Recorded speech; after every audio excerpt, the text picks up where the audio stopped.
All right, class, so welcome back. So today we're going to be discussing our last two ancient civilizations in Unit 1, which are ancient Egypt and ancient China. So obviously in this presentation, we will be talking about India, and then in the next presentation, that'll be under our classwork tab in Unit 1, will be ancient China. So first of all, let's talk about the geography. So here's a map of India. If you're not aware, India is located in Asia. And of course, it's very unique looking around the Arabian Sea and the Bay of Bengal. And so, it's very unique in the fact that it kind of juts out into the sea there, and then of course connects from the land as well. And Pakistan is to the left of it, and then of course China and different parts of Asia to the right of it. Okay. All right, so the geography. India began along the Indus River, which flooded and left behind fertile soil. So remember, this is the same thing with any other ancient religion we've talked about, right? That all the first civilizations were founded around river sources, okay, right? So Mesopotamia, the Tigris Euphrates, Egypt, the Nile River. So now we're talking about India around the Indus River, okay, where India gets its name from, right? So, seasonal monsoons caused summer rains and floods. The people were well protected on the Indian subcontinent by the oceans. So, most of it's surrounded by ocean, right? Mountains to the north and deserts that surrounded the Indus Valley. Highest mountain region in Asia would protect India from other areas of Asia. So just like with Mesopotamia and even Egypt, especially Egypt, not only did they have that water source, but it was also a good place for the civilization to grow because there were a lot of natural barriers, a lot of natural defenses from invading armies. Okay, so here's a good picture. This is a beach right next to the Indus River, and you can see a Hindu statue.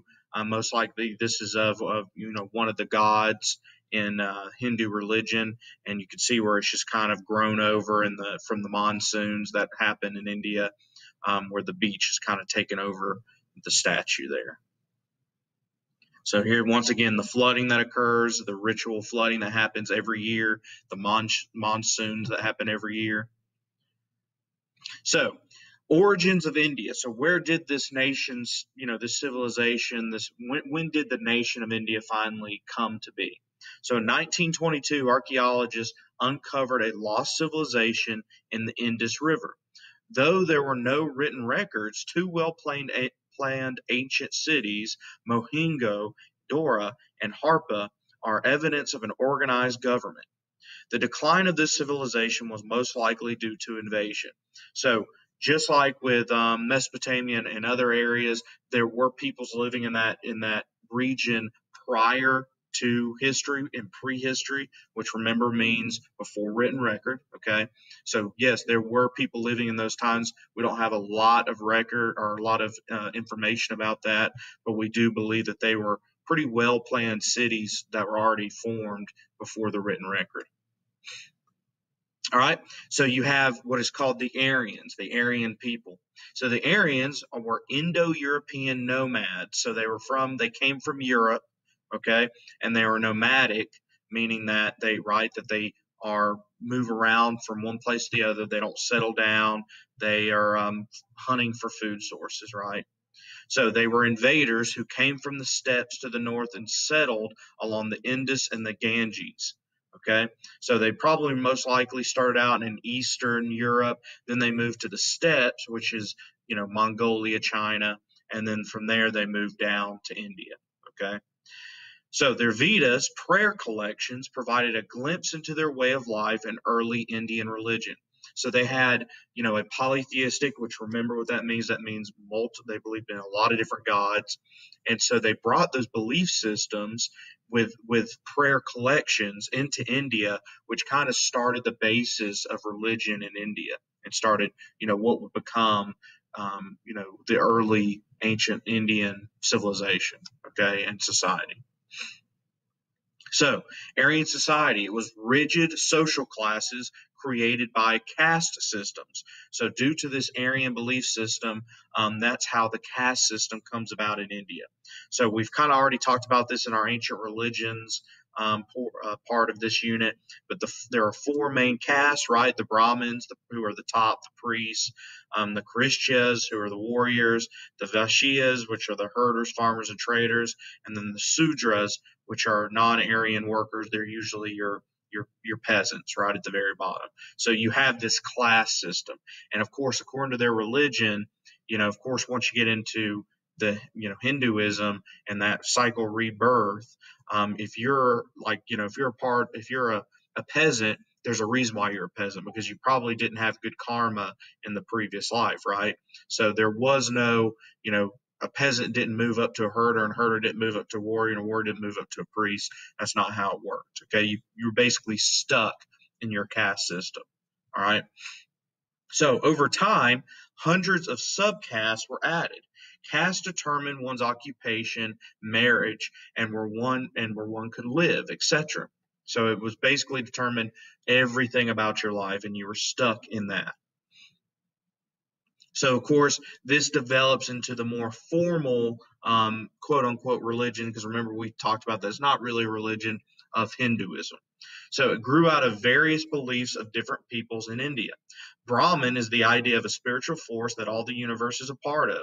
The many Hindu gods represent different facets of Brahman. Most important gods are Brahman, the creator, Vishnu, the preserver, and Shiva, the destroyer. So those are the primary gods. So Hinduism is a polytheistic belief system, right? So belief in many different gods. Okay.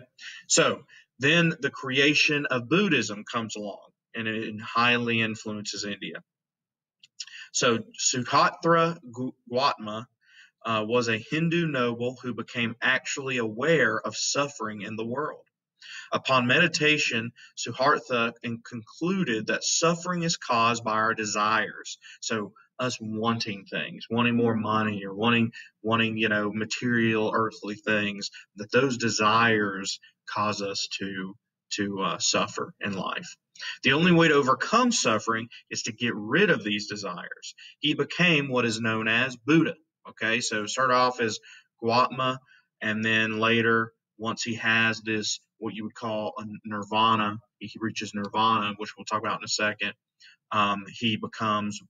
He changes his name and becomes Buddha, which is the leader of this new religion. Okay, and Buddhism branched off from Hinduism, just like Christianity branched off from Judaism. Okay. He became Buddha, which literally means the enlightened one. So he's the enlightened one. He finally reached nirvana, and he came to that state of understanding. Okay. So the goal of Buddhism is to reach nirvana, union with the universe, and release from the cycle of rebirth. So you can already see, right, how it's very much attached and related to Hinduism. Okay. So it's the same thing, to where in Hinduism, you want to reach moksha, which is that ending that cycle of rebirth. Well, in Buddhism, you want to reach nirvana. Okay, and we're not talking about the band here, even though that's a good band. All right. So, union with the universe and release from the cycle of birth. In order to do so, Buddhists must first understand the Four Noble Truths. Second, follow the Eightfold Path. And then third, avoid evil and earthly desires. Okay, so remember, in Hinduism, it's based on a caste system. So it's basically the cycle rebirth, where you start out at the very bottom of the peasants, and then you do your duties as a peasant, then you move up to the farmer, you do your duties as the farmer, then you move up to the warrior, do your duties as warrior, and then finally at the very end, you are going to be a priest, someone who totally devotes themselves to Hinduism, and then hopefully you can reach moksha by the end of that if you do all your duties correctly, and then become one with Brahman again. Pretty much the same concept here, except what Buddha did is because he understood suffering more, he kind of took out the caste system. All right, there is a cycle of rebirth, but it's not necessarily, as you can see from the threefold paths, it's not necessarily based on a caste system. Okay, so the spread of Buddhism. So from 500 BC to 600 BC or AD, so it's a very long period of time, right? 500 BC to 600 AD, you have this spread of Buddhism. So you can see it starts in India, right? And then branches out from there, and then it'll really take hold. Buddhism really takes hold in China.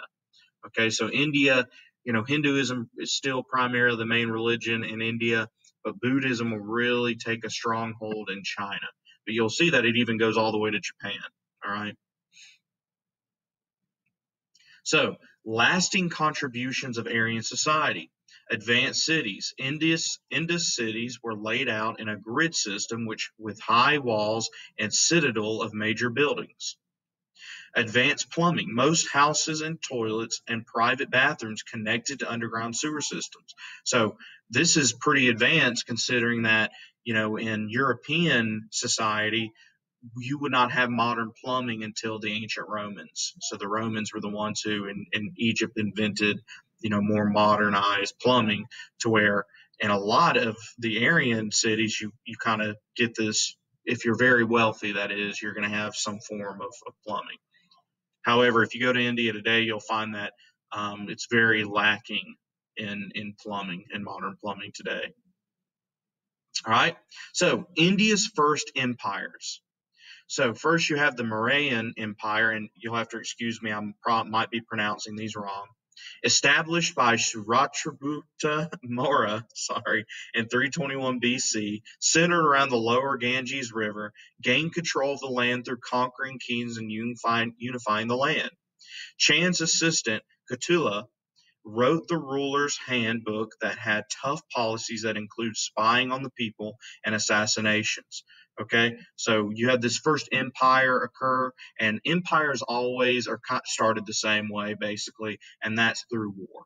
Okay, so you're going to have a lot of war, a lot of fighting, and basically, by the end of it, you'll have one ruler left, and that becomes an empire. Which an empire is just a family lineage, kind of like a dynasty.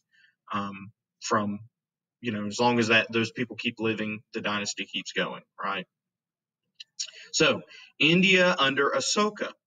So Chandragupta's grandson Asoka became ruler in 269 BC and waged war to expand the empire. Once again, wanting to expand land, influence power, usually involves war, conquering other peoples. Was the greatest emperor of the Mauryan Empire.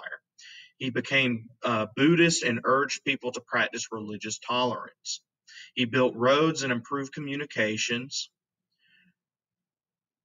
And when he died, India fell apart. Okay, and so this is also very common with empires, is that if you have a really good emperor, usually when that emperor dies, you might have a power struggle. You might have things kind of fall apart, and that's what happens here with Asoka. So then we reach into what would then is called the Golden Age of India.